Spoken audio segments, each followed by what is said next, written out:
ಬಿಟ್ರೆ ಕೆಲವೊಂದಷ್ಟು ಕಡೆ ಸಮಸ್ಯೆಗಳಾಗಿದೆ, ಅದರ ಅವಲೋಕನ ಆಗ್ತಾ ಇದೆ. ಜಮ್ಮು ಕಾಶ್ಮೀರದಲ್ಲಿ ಪಾಕ್ ಉಗ್ರರಿಂದ ನಿರಂತರವಾಗಿ ದಾಳಿ ಆಗ್ತಾನೆ ಇದೆ. ಪಾಪಿಗಳ ದಾಳಿಗೆ ಸೂರುಗಳನ್ನ ಕಳೆದುಕೊಂಡಿದ್ದಾರೆ ನಮ್ಮ ಜನ. ಅಂದ್ರೆ ಅಲ್ಲಿ ಜಮ್ಮು ಕಾಶ್ಮೀರದಲ್ಲಿ ವಾಸ ಮಾಡ್ತಾ ಇರುವಂತಹ ಜನಕ್ಕಾಗ್ತಾ ಇರುವಂತಹ ಚಿಕ್ಕ ಪುಟ್ಟ ಸಮಸ್ಯೆ, ಇದನ್ನ ಹೈಪ್ ಮಾಡ್ಬೇಕಂತ ಏನಿಲ್ಲ. ಮನೆಗಳನ್ನ ಕಳೆದುಕೊಂಡು ಜನ ಕಣ್ಣೀರ್ ಹಾಕ್ತಿದ್ದಾರೆ. ಕಾಶ್ಮೀರದಲ್ಲಿ ಸಾರ್ವಜನಿಕರನ್ನೇ ಟಾರ್ಗೆಟ್ ಮಾಡಿಕೊಂಡು, ನಾಗರಿಕರನ್ನೇ ಟಾರ್ಗೆಟ್ ಮಾಡಿಕೊಂಡು ಪಾಕಿಸ್ತಾನ ದಾಳಿ ಮಾಡ್ತಾ ಇದೆ.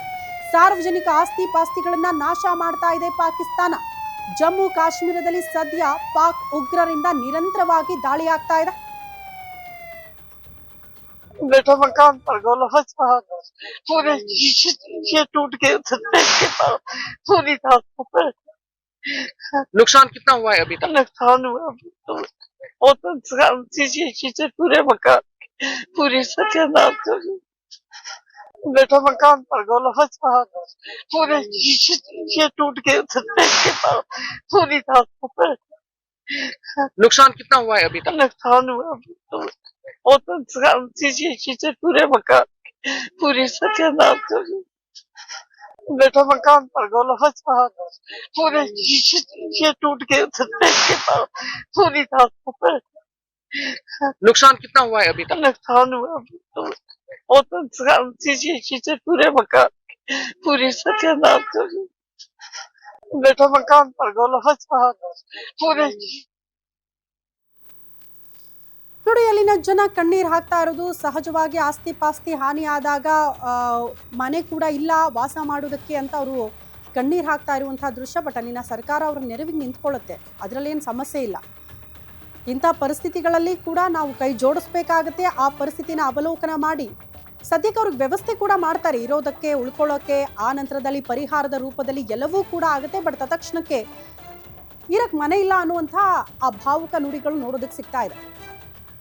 ಪಾಕಿಸ್ತಾನ ಉಗ್ರರಿಂದ ಅಟ್ಯಾಕ್ ಆಗ್ತಾ ಇರೋದು, ನಾನು ಮತ್ತೊಮ್ಮೆ ರಿಪೀಟ್ ಮಾಡ್ತಿದ್ದೀನಿ, ಅಲ್ಲಿನ ಸೇನೆಯಲ್ಲ ಈ ಅಟ್ಯಾಕ್ಗಳನ್ನು ಮಾಡ್ತಾ ಇರೋದು. ಕಾರಣ ಹಮಾಸ್ ಉಗ್ರರ ಕೈ ವಶದಲ್ಲಿ ಅಲ್ಲಿನ ಸೇನೆ ಇದೆ ಅಂತ. ಈ ಅಟ್ಯಾಕ್ಗಳನ್ನು ನೋಡ್ತಾ ಇದ್ರೆ, ನಿರಂತರ ದಾಳಿ ನೋಡ್ತಾ ಇದ್ರೆ, ಯಾವುದೇ ಗೊತ್ತು ಗುರಿ ಇಲ್ಲದೆ ದಾಳಿಗಳಾಗ್ತಾ ಇರೋದು ನೋಡ್ತಾ ಇದ್ರೆ ಇದು ಉಗ್ರರ ಅಟ್ಯಾಕ್ ಅಂತ. ಭಯೋತ್ಪಾದಕತನ, ಭಯ ಹುಟ್ಟಿಸೋದು ಬಿಟ್ರೆ ಬೇರೆ ಏನೂ ಕೆಲಸ ಇಲ್ಲ. ಆ ಭಯ ಹುಟ್ಟಿಸೋ ಕೆಲಸ ಆ ನಿಟ್ಟಿನಲ್ಲೇ ನಿರಂತರವಾಗಿ ಮಿಸೈಲ್ಗಳಿಂದ ಅಟ್ಯಾಕ್ ಆಗ್ತಾ ಇದೆ. ಬಟ್ ಅದನ್ನ ವಿಫಲಗೊಳಿಸುವ ಪ್ರಯತ್ನ ಕೂಡ ಭಾರತದ ಸೇನೆ ಮಾಡ್ತು, ಅದರಲ್ಲಿ ಯಶಸ್ವಿ ಕೂಡ ಆಗಿದೆ. ಆದ್ರೆ ನಮ್ಮ ಟಾರ್ಗೆಟ್ ಉಗ್ರರು, ಅವರ ಟಾರ್ಗೆಟ್ ನಾಗರಿಕರು. ಈಗ ನಾಗರಿಕರ ಆಸ್ತಿ ಪಾಸ್ತಿ ಹಾನಿಯಾಗಿದೆ. ಸದ್ಯ ಅಲ್ಲಿನ ಪರಿಸ್ಥಿತಿಯ ಅವಲೋಕನ ಮಾಡೋದಕ್ಕೆ ಸಿಎಂ ಖುದ್ದು ಸ್ಥಳಗಳಿಗೆ ಭೇಟಿ ಕೊಟ್ಟಿದ್ದಾರೆ. ಹಾಗಾಗಿ ಅವ್ರಿಗೊಂದು ಭರವಸೆ ಸಿಗುತ್ತೆ. ಸದ್ಯ ತಾತ್ಕಾಲಿಕವಾಗಿ ಒಂದಷ್ಟು ವ್ಯವಸ್ಥೆನ ಕೂಡ ಮಾಡ್ತಾರೆ ಅವ್ರಿಗೆಲ್ಲ. ನಂತರ ಪರಿಹಾರದ ರೂಪದಲ್ಲಿ ಮನೆ ಎಲ್ಲವೂ ಕೂಡ ಸಿಗುತ್ತೆ. ಅದೀಗ ದೊಡ್ಡ ಸಮಸ್ಯೆಯಾಗಿ ಕಾಣಲ್ಲ ಇಂಥ ಪರಿಸ್ಥಿತಿಗಳು ಬಂದಾಗ. ಮತ್ತೊಂದು ಅಪ್ಡೇಟ್ ಲಭ್ಯವಾಗ್ತಾ ಇದೆ. ಅಮೆರಿಕ ಎಚ್ಚರಿಕೆ, ಚೀನಾ ಕೈ ಎತ್ತಿದ ಬೆನ್ನಲ್ಲೇ ಪಾಕ್ ಗೋಳಾಡ್ತಾ ಇದೆಯಂತೆ. ದಯವಿಟ್ಟು ಸಹಾಯಕ್ಕೆ ಬನ್ನಿ ಬನ್ನಿ ಅಂತ ಪಾಕಿಸ್ತಾನ ಗೋಳಾಡ್ತಾ ಇದೆ ಅನ್ನೋದ್ರ ಡೀಟೇಲ್ ಸಿಗ್ತಾ ಇದೆ. ಅಂತಾರಾಷ್ಟ್ರೀಯ ಮಿತ್ರ ರಾಷ್ಟ್ರಗಳಿಗೆ ಪಾಕ್ ಮೊರೆ ಹೋಗಿದೆಯಂತೆ. ಯಾವಾಗಲೂ ಕೂಡ ಇದೇ ಸಮಸ್ಯೆನ ಪಾಕಿಸ್ತಾನ ಎದುರಿಸೋದು. ಶತ್ರುಗಳ ದಾಳಿಯಿಂದ ಪಾಕಿಸ್ತಾನ ಸರ್ವನಾಶವಾಗ್ತಾ ಇದೆ, ನಮ್ಮನ್ನ ಕಾಪಾಡಿ ಅಂತಿದೆ. ವಿಶ್ವಸಂಸ್ಥೆ ಸೇರಿದಂತೆ ಮಿತ್ರ ರಾಷ್ಟ್ರಗಳಿಗೆ ಗೋಗರೆದು ಬೇಳ್ಕೊಡ್ತಾ ಇದೆ ಪಾಕಿಸ್ತಾನ. ಅಮೆರಿಕ ಎಚ್ಚರಿಕೆ ಕೊಡ್ತು, ಯಾರು ಉಗ್ರರಿಗೆ ಸಪೋರ್ಟ್ ಮಾಡ್ತಿರೋ, ಪೋಷಣೆ ಮಾಡ್ತಿರೋ, ನೆಲೆ ಕೊಡ್ತಿರೋ ಅಂಥವರ ವಿರುದ್ಧ ನಮ್ಮ ಹೋರಾಟ ಕೂಡ ಇರುತ್ತೆ. ಯಾರು ಹೋರಾಟ ಮಾಡ್ತಾರೋ ಅವರ ನೆರವಿಗೆ ನಾವಿರ್ತೀವಿ ಅಂತ ಹೇಳಿ ಭಾರತದ ಜೊತೆಗಿದ್ದೀವಿ ಅನ್ನುವಂತಹ ಸಂದೇಶವನ್ನ ವಿಶ್ವದ ದೊಡ್ಡನ್ನ ಅಮೆರಿಕ ಹೇಳ್ಬಿಡ್ತು. ಮತ್ತೊಂದು ಕಡೆ ಚೀನಾನಾದ್ರೂ ನಮ್ಮ ಜೊತೆಗಿದೆ ಅಂತ ಪಾಕಿಸ್ತಾನ ಸಮಾಧಾನ ಪಡ್ತಾ ಇತ್ತು. ಬಟ್ ಈಗ ಚೀನಾ ಕೂಡ ಅದರಿಂದ ಆಚೆ ಬಂದಿದೆ. ಇಲ್ಲ, ಕೂತು ಮಾತುಕತೆಯ ಮೂಲಕ ಬಗೆಹರಿಸ್ಕೊಳ್ಳಿ, ನಾವು ಯುದ್ಧದ ಪರಿಸ್ಥಿತಿ ಬಂದಾಗ ಮುಂದೆ ಬರೋದಿಲ್ಲ, ನಾವು ಇಂಟರ್ಫಿಯರ್ ಆಗೋದಿಲ್ಲ ಅಂತ. ಸೊ ಅಲ್ಲಿಗೆ ಚೀನಾ ಕೂಡ ಕೈ ಕೊಟ್ಟಿದೆ. ಪಾಕಿಸ್ತಾನಕ್ಕೆ ಇದ್ದ ಒಂದು ರಾಷ್ಟ್ರದ ಬೆಂಬಲ ಕೂಡ ವಾಪಸ್ ಪಡೆದುಕೊಂಡ ಬಳಿಕ ಈಗ ಪಾಕಿಸ್ತಾನ ಗೋಳಾಡ್ತಾ ಇದೆ. ಹೋರಾಡುವ ಶಕ್ತಿ ಇಲ್ಲ, ಯುದ್ಧಕ್ಕಂತೂ ಅಂಥದ್ದೊಂದು ಶಕ್ತಿ ಇಲ್ಲ. ಆರ್ಥಿಕವಾಗಿ ಮತ್ತು ಶಸ್ತ್ರಾಸ್ತ್ರಗಳ ವಿಚಾರಕ್ಕೆ ಸಂಬಂಧಪಟ್ಟಂತೆ ಇಫ್ ಸಪೋಸ್ ಈ ಕ್ಷಣಕ್ಕೆ ಯುದ್ಧ ಪ್ರಾರಂಭ ಆಯಿತು ಅಂದ್ರೂ ಕೂಡ ಜಸ್ಟ್ 2 ದಿನ ಆ ಯುದ್ಧವನ್ನ ಫೇಸ್ ಮಾಡುವ ಶಕ್ತಿ ಕೂಡ ಪಾಕಿಸ್ತಾನಕ್ಕಿಲ್ಲ. ಅಂಥದ್ರಲ್ಲಿ ಇಂಥ ಧೈರ್ಯ ಹೇಗೆ ಮಾಡ್ತು ಅನ್ನೋದು ಗೊತ್ತಿಲ್ಲ. ನಿನ್ನೆ ರಾತ್ರಿ ಮಿಸೈಲ್ಗಳ ದಾಳಿ ಮಾಡಿದ್ ಯಾಕೆ ಅಂತ. ಈಗ ಅದಕ್ಕೆ ಪ್ರತ್ಯುತ್ತರವನ್ನ ಭಾರತ ಕೊಟ್ಟೇ ಕೊಡುತ್ತೆ ಅನ್ನೋದು ಗೊತ್ತಿರೋದ್ರಿಂದಲೇ ಈಗ ಆತಂಕವನ್ನ ವ್ಯಕ್ತಪಡಿಸ್ತಾ ಇದೆ. ಈಗ ನೋಡಿ, ಆಶ್ಚರ್ಯ ಪಡಬೇಕಾಗಿಲ್ಲ, ಮುಂದೆ ಬಂದು ಶಾಂತಿಯ ಮಾತುಕತೆಯನ್ನ ಕೂಡ ಬಯಸಿದ್ರು ಬಯಸುತ್ತೆ ಪಾಕಿಸ್ತಾನ. ಕಾರಣ ಅದರ ಮುಂದೆ ಇರೋದು ಅದೊಂದೇ ಆಪ್ಷನ್.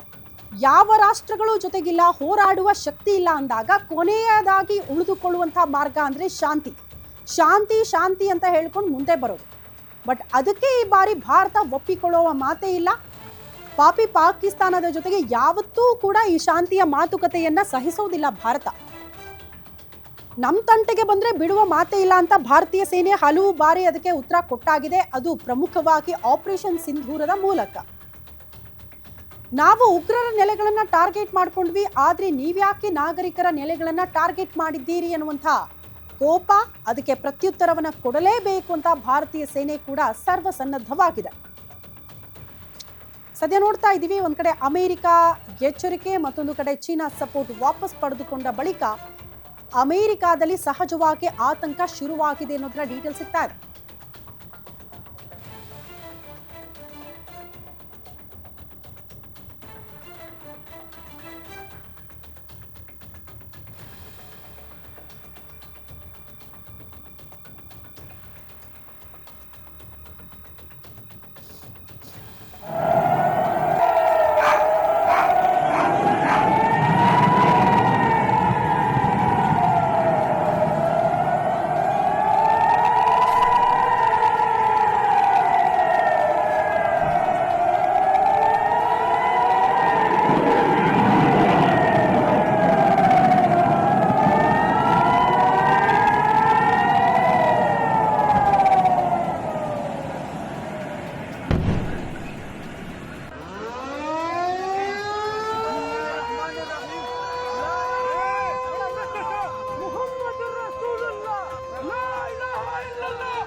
ಸದ್ಯ ಪಾಕಿಸ್ತಾನದ ಪರಿಸ್ಥಿತಿ ಅಧೋಗತಿ ಅನ್ನುವಂಥ ಪರಿಸ್ಥಿತಿ ಬಂದು ಒದಗಿದೆ. ಯಾಕಂದ್ರೆ ಸದ್ಯಕ್ಕೆ ಯುದ್ಧ ಮಾಡುವಂತಹ ಶಕ್ತಿ ಪಾಕಿಸ್ತಾನಕ್ಕಿಲ್ಲ, ಯಾವ ರಾಷ್ಟ್ರಗಳ ಬೆಂಬಲ ಕೂಡ ಇಲ್ಲ. ಹಾಗಾಗಿ ಗೋಗರಿತಾ ಇದೆ ವಿಶ್ವಸಂಸ್ಥೆಯ ಮುಂದೆ.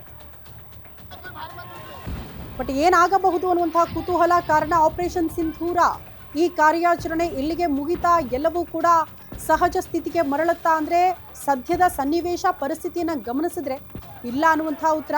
ಹಾಗಾಗಿ ಇವತ್ತು ನಡೆಯುವಂತಹ ಸಭೆ ಪ್ರೆಸ್ ಮೀಟ್ನಲ್ಲಿ ಯಾವೆಲ್ಲ ವಿಚಾರಗಳು ಪ್ರಸ್ತಾಪ ಆಗುತ್ತೆ, ಭಾರತದ ಮಟ್ಟಿಗೆ ಬಹಳ ಕುತೂಹಲ ಇದೆ. ಭಾರತೀಯ ಸೇನೆ ಹೇಳಿರೋ ಪ್ರಕಾರ ಆಪರೇಷನ್ ಸಿಂಧೂರ ಕಾರ್ಯಾಚರಣೆ ಮುಂದುವರಿಸ್ತೀವಿ ಅಂತ ಆಲ್ರೆಡಿ ರಾಜನಾಥ್ ಸಿಂಗ್ ಅವ್ರಿಗೂ ಮತ್ತೊಂದು ಕಡೆ ಪ್ರಧಾನಿ ನರೇಂದ್ರ ಮೋದಿ ಅವರಿಗೆ ಈ ಮಾಹಿತಿಯನ್ನ ರವಾನೆ ಮಾಡಿದ್ದಾಗಿದೆ. ಹಾಗಾಗಿ ಮತ್ತೊಮ್ಮೆ ಕಾರ್ಯಾಚರಣೆ ಮುಂದುವರೆದ್ರೆ ಅದನ್ನ ತಡೆದುಕೊಳ್ಳುವ ಶಕ್ತಿ ಪಾಕಿಸ್ತಾನಕ್ಕೆ ಇದೆಯಾ? ಹಾಗಾಗಿ ಈಗ ಕೊನೆಯದಾಗಿ ಉಳಿದುಕೊಂಡಿರುವಂತಹ ದಾರಿ ಅಂದ್ರೆ ಕಣ್ಣೀರು ಹಾಕೋದು, ಗೋಗರಿಯೋದು, ಶಾಂತಿ ಮಾತುಕತೆ ಬಯಸೋದು. ಬಟ್ ಅದಕ್ಕೆ ಒಪ್ಪಿಕೊಳ್ಳೋದಕ್ಕೆ ಸಾಧ್ಯವೇ ಇಲ್ಲ ಅಂತ ಭಾರತ ಕೂಡ ಆಲ್ರೆಡಿ ಬಹಳ ಸ್ಪಷ್ಟವಾಗಿ ಹೇಳ್ಬಿಟ್ಟಿದೆ.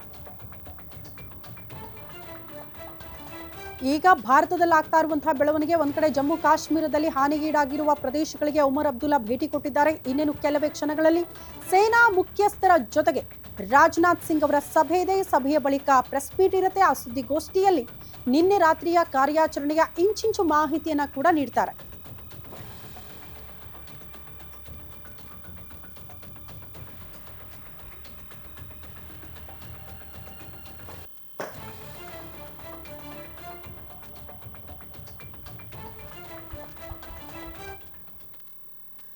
ಈ ಬಗ್ಗೆ ಮತ್ತಷ್ಟು ಡೀಟೇಲ್ಸ್ ಅನ್ನ ಕೊಡೋದಕ್ಕೆ ಡಿಜಿಟಲ್ ಎಡಿಟರ್ ಆದಂತಹ ದಿಲೀಪ್ ಅವರು ನೇರ ಸಂಪರ್ಕದಲ್ಲಿ ಜಾಯಿನ್ ಆಗ್ತಿದ್ದಾರೆ ನ್ಯೂಸ್ ಡೆಸ್ಕ್ ನಿಂದ. ದಿಲೀಪ್, ಸದ್ಯದ ಸನ್ನಿವೇಶಗಳನ್ನ ಗಮನಿಸಿದ್ರೆ, ಪಾಕಿಸ್ತಾನ ಗೋಗರಿತಾ ಇರೋದನ್ನ ಗಮನಿಸಿದ್ರೆ, ಪಾಕಿಸ್ತಾನಕ್ಕೆ ಉಳಿದಿರುವ ದಾರಿ ಅಂತ ಅಂದ್ರೆ ಮಾತುಕತೆಯ ಮೂಲಕ ಶಾಂತಿ ಬಯಸೋಣ ಅಂತನ?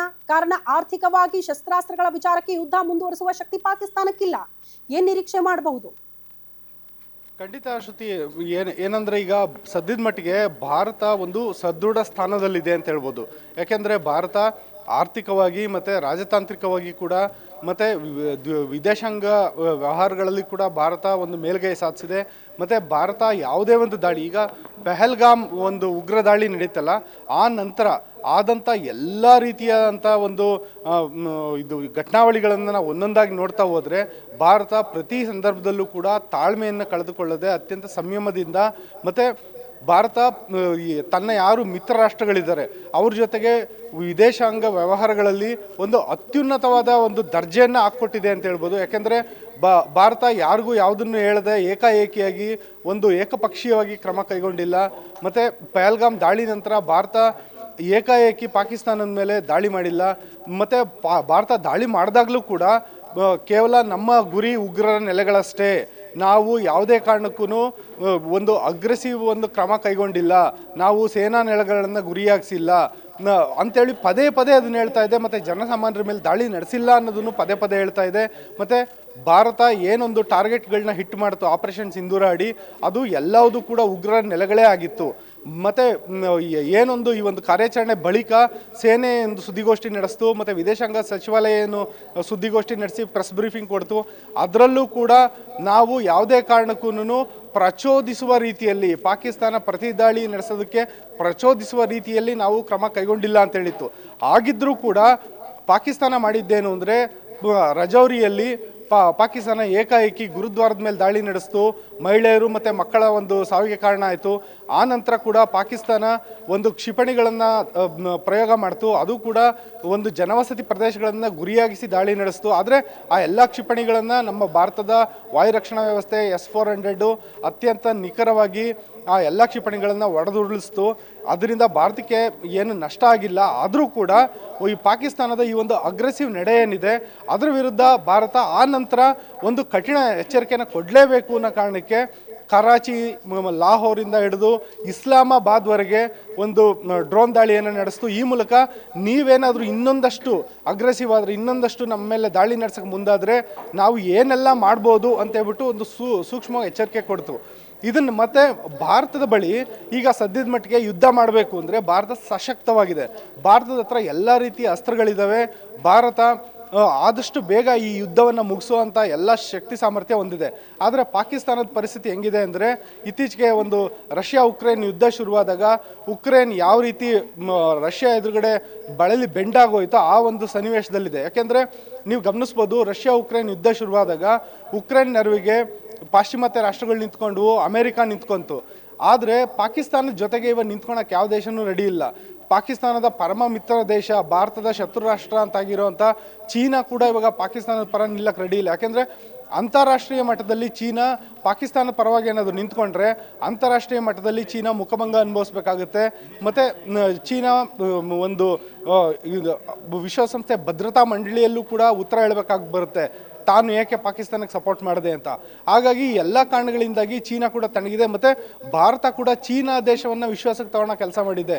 ಈ ಒಂದೇನು ಪಹಲ್ಗಾಮ್ ದಾಳಿ ನಡೀತು, ಆನಂತರ ಏನು ಆಪರೇಷನ್ ಸಿಂಧೂರ್ ನಡೀತು, ಎಲ್ಲ ವಿಚಾರವಾಗಿ ಕೂಡ ಚೀನಾ ದೇಶಕ್ಕೂ ಭಾರತದ ವಿದೇಶಾಂಗ ಸಚಿವಾಲಯದ ಕಡೆಯಿಂದ ಸೂಕ್ತ ಮಾಹಿತಿ ಹೋಗಿದೆ. NSA ಅಜಿತ್ ದೋವಲ್ ಅವ್ರ ಕಡೆಯಿಂದನೂ ಸೂಕ್ತವಾದ ಮಾಹಿತಿ ಹೋಗಿದೆ. ನಾವು ಏನಕ್ಕೆ ಈ ದಾಳಿ ಮಾಡ್ತಿದ್ದೀವಿ, ನಾವು ಯಾರನ್ನ ಗುರಿಯಾಗಿಸಿ ಮಾಡ್ತಿದ್ದೀವಿ ಅಂದರೆ ವಿಶ್ವಾಸಕ್ಕೆ ತಗೊಂಡೋಗೋದಿದೆಯಲ್ಲ, ಅದರಲ್ಲಿ ಭಾರತ ಮೇಲ್ಗೈ ಸಾಧಿಸಿದೆ. ವಿಶ್ವಾಸವನ್ನು ಗಳಿಸೋದಿದೆಯಲ್ಲ, ಆ ಒಂದು ವಿಶ್ವಾಸವನ್ನು ಗಳಿಸೋದ್ರ ಮೂಲಕನೇ ಭಾರತ ಈ ಯುದ್ಧದಲ್ಲಿ ಅರ್ಧ ಗೆದ್ದಿದೆ ಆಲ್ರೆಡಿ. ಮತ್ತು ಪಾಕಿಸ್ತಾನಕ್ಕೆ ಇದು ಒಂದು ಸಣ್ಣ ಸಣ್ಣ ಪಾಠಗಳನ್ನ ಕಲಿಸ್ತಾ ಇದೆ. ದೊಡ್ಡ ಮಟ್ಟದ ಪಾಠ ಇನ್ನೂ ಕಲಿಸಿಲ್ಲ. ದೊಡ್ಡ ಮಟ್ಟದ ಪಾಠ ಏನಾದರೂ ಪಾಕಿಸ್ತಾನಕ್ಕೆ ಕಲಿಸಿದ್ರೆ ಆ ದೇಶ ಛಿದ್ರ ಆಗೋದಂತೂ ಖಂಡಿತ ಅಂತ ಹೇಳ್ಬೋದು. ಶ್ರುತಿ, ದಿಲೀಪ್, ಸದ್ಯದ ಸನ್ನಿವೇಶ ಪರಿಸ್ಥಿತಿಗಳನ್ನ ಅಟ್ಯಾಕ್ಗಳನ್ನ ಪಾಕಿಸ್ತಾನದಿಂದ ನಾವು ಗಮನಿಸಿದ್ರೆ ಯಾವುದೂ ಕೂಡ ಸರ್ಕಾರದ ಹಿಡಿತದಲ್ಲಿಲ್ಲ, ಸೇನೆಯ ಹಿಡಿತದಲ್ಲಿಲ್ಲ. ಬದಲಾಗಿ ಹಮಾಸ್ ಉಗ್ರರೇ ಈ ಎಲ್ಲಾ ಬೆಳವಣಿಗೆಗಳಿಗೆ ಸಾಕ್ಷಿ ಆಗ್ತಿದ್ದಾರಾ ಅನ್ನೋದು ಪ್ರಶ್ನೆ ಆಗ್ತಾ ಇದೆ. ಸದ್ಯದ ಪರಿಸ್ಥಿತಿ ಅವಲೋಕನ ಮಾಡಿದ್ರೆ ಅಂತದೊಂದು ಅನುಮಾನ ಇಲ್ವಾ? ಈ ಒಂದು ಪೆಹಲ್ಗಾಮ್ ದಾಳಿ ಏನು ನಡೀತು, ಈ ದಾಳಿ ನಡೆಯೋದಕ್ಕೆ ಕೆಲವೇ ತಿಂಗಳ ಹಿಂದೆ ಹಮಾಸ್ ಉಗ್ರರು ಬಂದ್ಬಿಟ್ಟು ಜಮ್ಮು ಕಾಶ್ಮೀರದ ಒಂದು ಪಾಕಿಸ್ತಾನ ಆಕ್ರಮಿತ ಕಾಶ್ಮೀರ ಏನಿದೆ ಅಲ್ಲಿ ಹಮಾಸ್ ಉಗ್ರರ ಸಭೆಗಳನ್ನು ನಡೆಸಿದ್ರು. ಮತ್ತು ಹಮಾಸ್ ಉಗ್ರರಿಗೆ ಗಾಜಾ ಪಟ್ಟಿಯಲ್ಲೇ ಇವಾಗ ನೆಲೆ ಇಲ್ದಂಗಾಗಿದೆ. ಇಂಥ ಸಂದರ್ಭದಲ್ಲಿ ಹಮಾಸ್ ಉಗ್ರರು ಇಲ್ಲಿ ಯಾಕೆ ಬಂದಿದ್ರು ಅಂತ ಅಂದರೆ, ಅವರ ಗಾಜಾ ಪಟ್ಟಿಯಲ್ಲಿ ಅವರೇನು ಇಸ್ರೇಲ್ ವಿರುದ್ಧ ಹಮಾಸ್ ಉಗ್ರರು ತಂತ್ರಗಾರಿಕೆ ನಡೆಸ್ತಿದ್ರು, ಆ ಒಂದು ತಂತ್ರಗಾರಿಕೆಗಳನ್ನು ಪಾಕಿಸ್ತಾನ ಜನಕ್ಕೆ ಕಲ್ಸಕ್ಕೆ ಬಂದಿದ್ರಾ? ಅದು ಇದು ನಿಜಕ್ಕೂ ಭಾರತದ ಮಟ್ಟಿಗೆ ಯಾವಾಗ ಒಂದು ಹಮಾಸ್ ಉಗ್ರರು ಬಂದಿದ್ದಾರೆ, ಹಮಾಸ್ ಉಗ್ರ ನಾಯಕರು ಬಂದು POKನಲ್ಲಿ ಸಭೆ ನಡೆಸ್ತಾ ಇದ್ದಾರೆ ಅಂದಾಗ ಭಾರತ ಎಚ್ಚೆತ್ಕೊಂಡಿತ್ತು. ಈ ಒಂದು ಘಟನಾವಳಿಗಳು ನಡೀತಾ ಇದೆ. ಈ ಒಂದು ಓಕೆ ದಿಲೀಪ್, ವಾಪಸ್ ಬರ್ತೀನಿ. ಹಾಗೆ ಸಂಪರ್ಕದಲ್ಲೇ ಇರಿ. ಮತ್ತೊಂದು ಮೇಜರ್ ಅಪ್ಡೇಟ್ ಲಭ್ಯವಾಗ್ತಾ ಇದೆ. ಇದೇ ಆಪರೇಷನ್ ಸಿಂಧೂರ ಕಾರ್ಯಾಚರಣೆಗೆ ಸಂಬಂಧಪಟ್ಟಂತೆ ಸಾಕಷ್ಟು ಬೆಳವಣಿಗೆಗಳು ಕೂಡ ಆಗ್ತಾ ಇದೆ. ಇಂಚಿಂಚು ಮಾಹಿತಿ ನಿಮ್ಮ ಮುಂದೆ ಗ್ಯಾರಂಟಿ ನ್ಯೂಸ್ ಮೂಲಕ. ಪಾಕ್ ಕಿತಾಪತಿಗೆ ಎಂಟ್ರಿ ಕೊಡುತ್ತಾ ಭಾರತೀಯ ಭೂಸೇನೆ ಎಂಟ್ರಿ ಕೊಟ್ರೆ ಯುದ್ಧ ಅಧಿಕೃತವಾಗಿಯೇ ಶುರು ಅಂತ ಲೆಕ್ಕ. ಇದುವರೆಗೂ ವಾಯುಪಡೆ ನೌಕಾಪಡೆಗಳಷ್ಟೇ ಪಾಕ್ಗೆ ಕೌಂಟರ್ ಅಟ್ಯಾಕ್ ಅನ್ನ ಕೊಟ್ಟಿರೋದು. ಇದುವರೆಗೂ ಬ್ರಹ್ಮಾಸ್ತ್ರಗಳನ್ನೇ ಹೊರತೆಗೆದಿಲ್ಲ ಭಾರತ. ಹಂಗೂ ಕೌಂಟರ್ ಕೊಟ್ಟಿದೆ. ಈಗ ನಿಜವಾದ ಬ್ರಹ್ಮಾಸ್ತ್ರಗಳನ್ನ ಹೊರತಂದ್ರೆ ಅದನ್ನ ಸಹಿಸಿಕೊಳ್ಳುವ ಶಕ್ತಿ ಪಾಕಿಸ್ತಾನಕ್ಕೆ ಇಲ್ಲ. ನಾನು ಪದೇ ಹೇಳ್ತಿದ್ದೀನಿ, ಮ್ಯಾಪ್ ಅಲ್ಲಿ ಪಾಕಿಸ್ತಾನ ಹುಡುಕಬೇಕಾಗುತ್ತೆ. ಇಂಥದ್ದೊಂದು ರಾಷ್ಟ್ರ ಇತ್ತಾ ಅಂತ. ಅಂಥ ಪರಿಸ್ಥಿತಿಗೆ ಪಾಕಿಸ್ತಾನ ಬಂದ್ರೂ ಕೂಡ ಆಶ್ಚರ್ಯ ಪಡಬೇಕಾಗಿಲ್ಲ.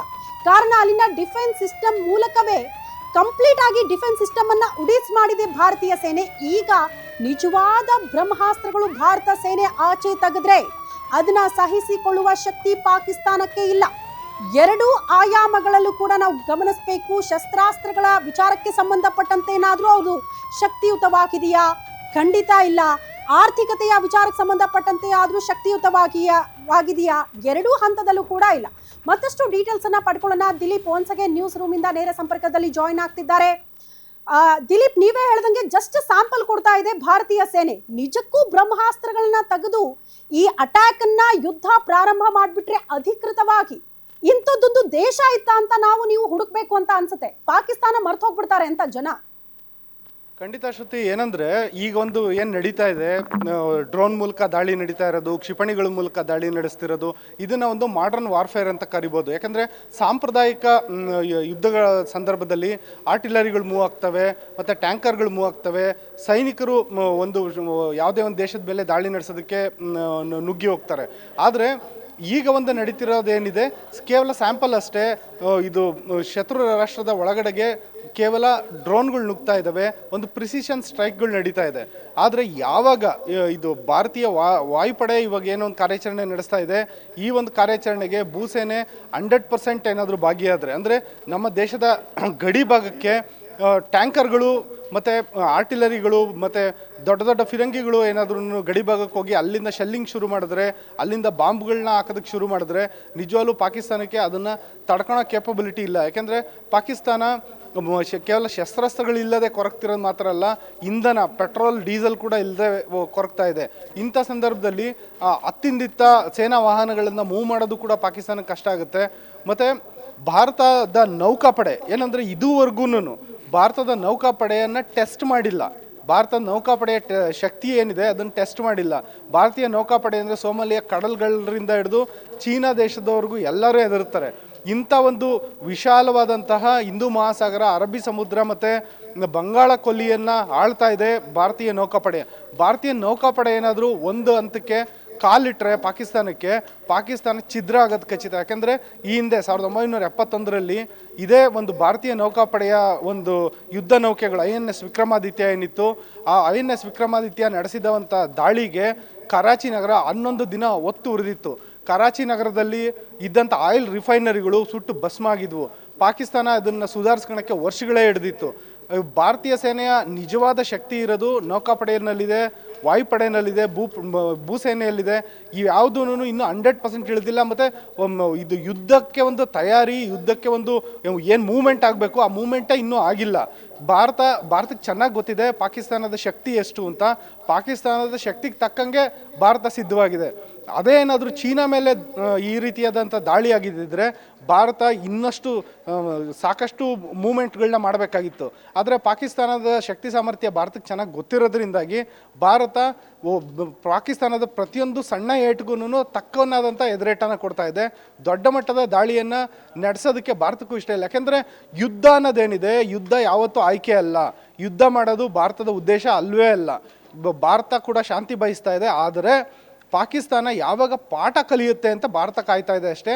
ಆದರೆ ಸಣ್ಣ ಈ ಒಂದು ದಾಳಿಗಳನ್ನ ಏನು ಪಾಕಿಸ್ತಾನ ಮಾಡ್ತಾ ಇದೆ, ಭಾರತಕ್ಕೆ ಕ್ಷಿಪಣಿ ಉಡಾಯಿಸ್ಬಿಡೋದು ಮತ್ತು ಡ್ರೋನ್ನ ರವಾನೆ ಮಾಡೋದು, ಇದಕ್ಕೆ ಆ ಒಂದು ಸಂದರ್ಭದಲ್ಲೇ ಉತ್ತರ ಕೊಡ್ತಾ ಇದೆ.